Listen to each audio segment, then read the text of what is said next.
friends. This is Andrew Phipps, and welcome to Faith, Family, and Freedom. I hope the program today is one of enrichment, that perhaps what will be gleaned from the material will at least cause each one of us to reflect, to think, and perhaps better still, to see how that we might give input to its solutions.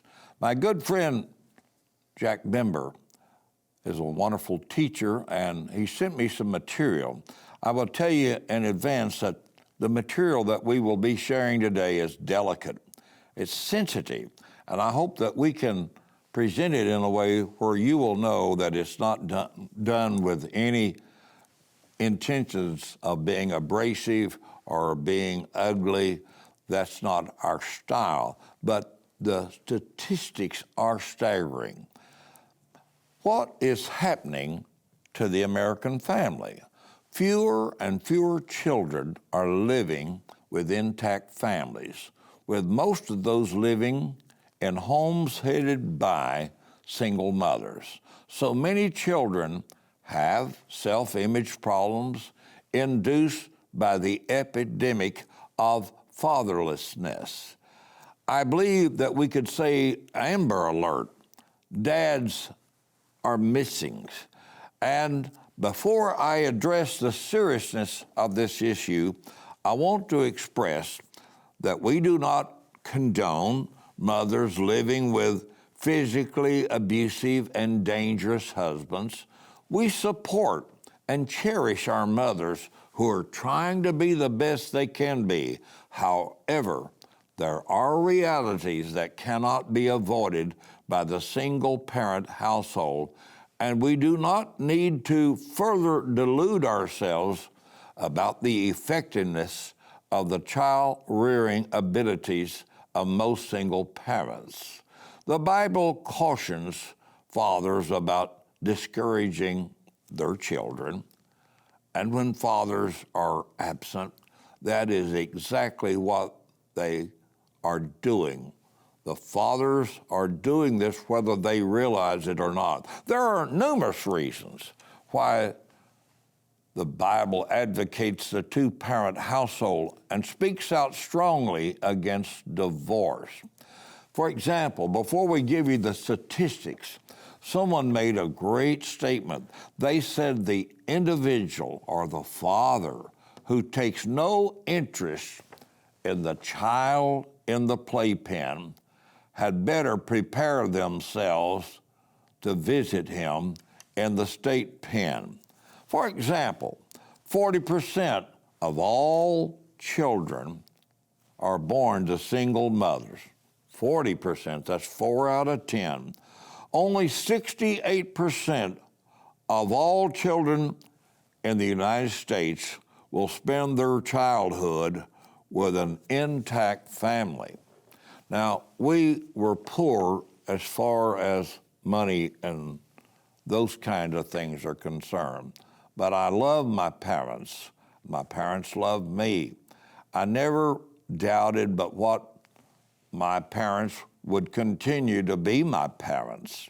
I did not ever anticipate, nor did I ever think that one of my parents, other than death, would be taken from me. For example, the results of the single statistics are staggering. Again, I hope that you don't feel that I'm trying to be in any way unconscionable nor compassionate. But for example, a household headed by a single mother has an income $50,000 less than two-parent homes. Let me give you another one. 44% of families headed by a single mother live in poverty compared to 12% of intact families. We're going to pursue more of these in a little bit. Again, I hope that I have discernment today in how to communicate the staggering statistics, but I believe it's something we have to give cognizance to and that we have to realize the realities. We'll be back in just a moment.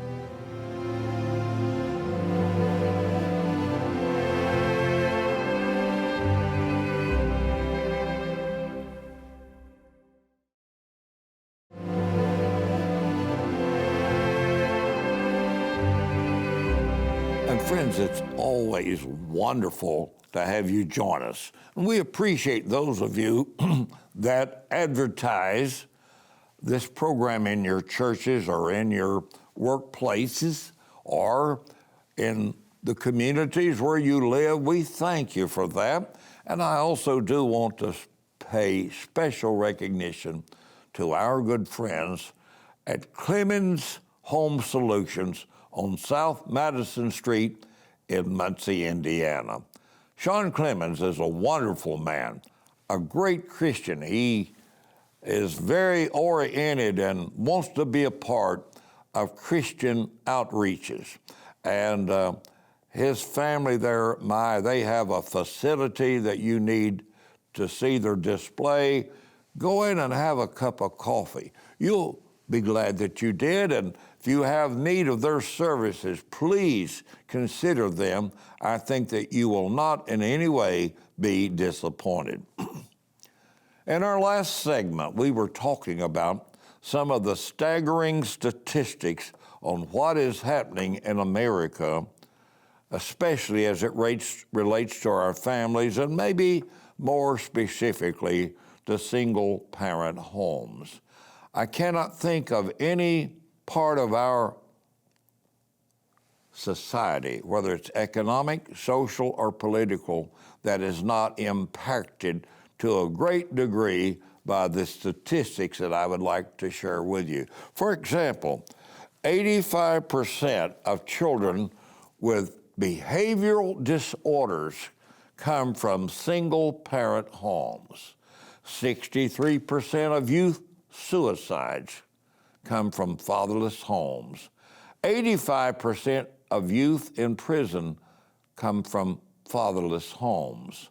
75% of students treated in substance abuse centers across the country come from fatherless homes. Girls from fatherless homes are 100% more likely to suffer from obesity. Students living with single mothers perform worse academically than those from two-parent homes. These statistics are only exacerbated in the minority communities. Wow. 91% of all black children born to mothers under the age of 24 have no fathers present. 91%.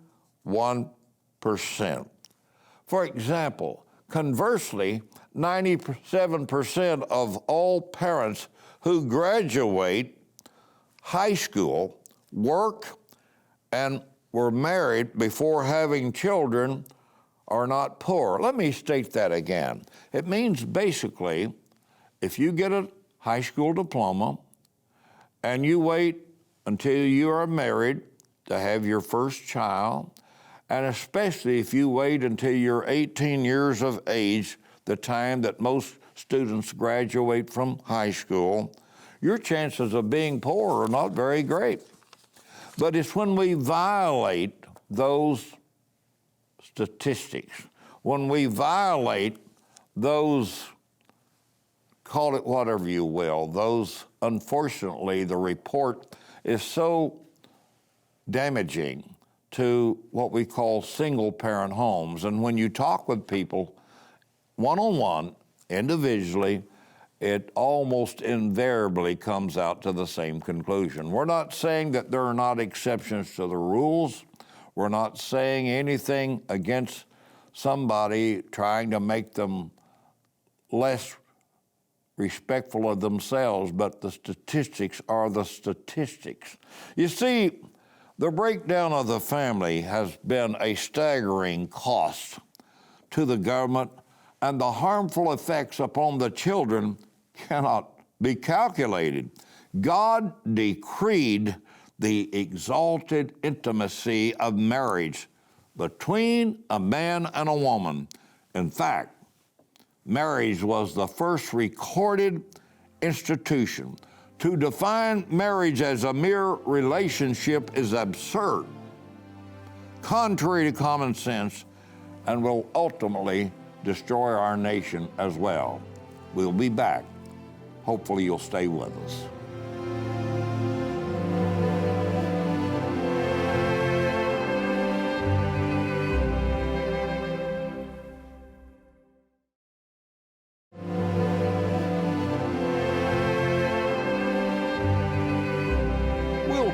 Made this statement. He said the family is the nucleus of civilization. It's also been said that I don't care how poor a man is, if he has family, he's rich. I believe it was the philosopher Macaulay who said, those who take no pride in the noble achievements of remote ancestors will never achieve anything worthy to be remembered by remote descendants. The Bible talked about a generation that arose that knew not the Lord, nor the works which he had done for Israel. I mean, if you have accomplished everything and you have not family, what really have we accomplished? Studies have shown that a loving and disciplined home containing a male and female parent is the best place for a child to learn how to consider others first, learn self-confidence, and learn to unconditionally give. Simply put, how to work together in harmony with others. When one of the parental roles is missing, a void remains in the emotional development. Unless the child finds a stronger gender model to fill the gap, as he grows, he may tend to seek the wrong substances and people that promise a quick fix in an attempt to fill the void. What happens when family is forgotten? Slowly, you grow a generation that is me-centered, addicted to instant gratification and self-centered pursuits. The personal internal turmoil becomes a society-wide internal turmoil that will divide and collapse even the greatest of cultures. The people become imprisoned and strangled by debt from their overwhelming need to find the love and happiness that they didn't receive from a well-balanced family. Family is the essential building block of a society. And this generation, unfortunately, has developed a hunger for perversion. What was once hiding in the closet is now paraded in the streets. Nudity, profanity, sexual promiscuity reign. Sick television programs are the rule. Sick comedians who go to the gutter with their shock treatment. Glorifying role models that appeal to the worst in us. Violent video games, movies that take you to the garbage can. Demeaning ladies, and especially anything Christian, have become the norm rather than the exception. The abnormal is being depicted as being the normal. Hollywood television throws all constraints out the windows, but Gideons were forbidden to pass out Bibles on school campuses, and it has had an effect. Young people, just barely out of their adolescence, are lampooned into situations where a boyfriend or a husband is taking a paternity test because they do not know who the father is. Living together, shacking up, as the older folks used to call it, cheating on your spouse, drinking and drugs, kids raising kids, and basically folks out of control have found a place where the ridiculous can be made even more ridiculous. And I believe this immoral lifestyle corrodes the family. And it is now to the point where that dysfunctional families make up a great percentage, maybe up close to 50% of our families today, as opposed to 6% in just 1965. we had the reverse. We had families that were intact. We had more of a, call it whatever you will, but Ozzie and Harriet type family. But now we have gone from that to Hugh Hefner lifestyles. And seemingly, it gets very little criticism. And those of us who want our children to dress modestly, that do not like profanity, that want our children to have good behavior, to be able to say yes, ma'am, and no, sir, to respect authority, to respect those that are in authority, our police and those that keep us safe, we appear at times to be in the minority. However, I think there is a great silent majority out there that would concur and believe what we're trying to bring forth today. Stay with us. I hope that you're getting something from these broadcasts.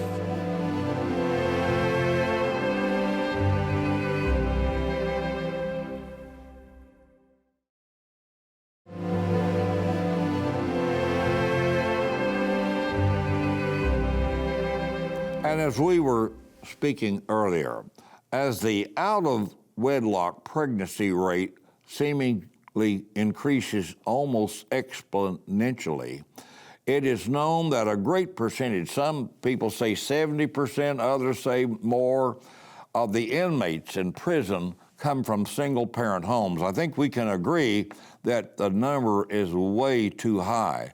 And the monetary cost to society is staggering.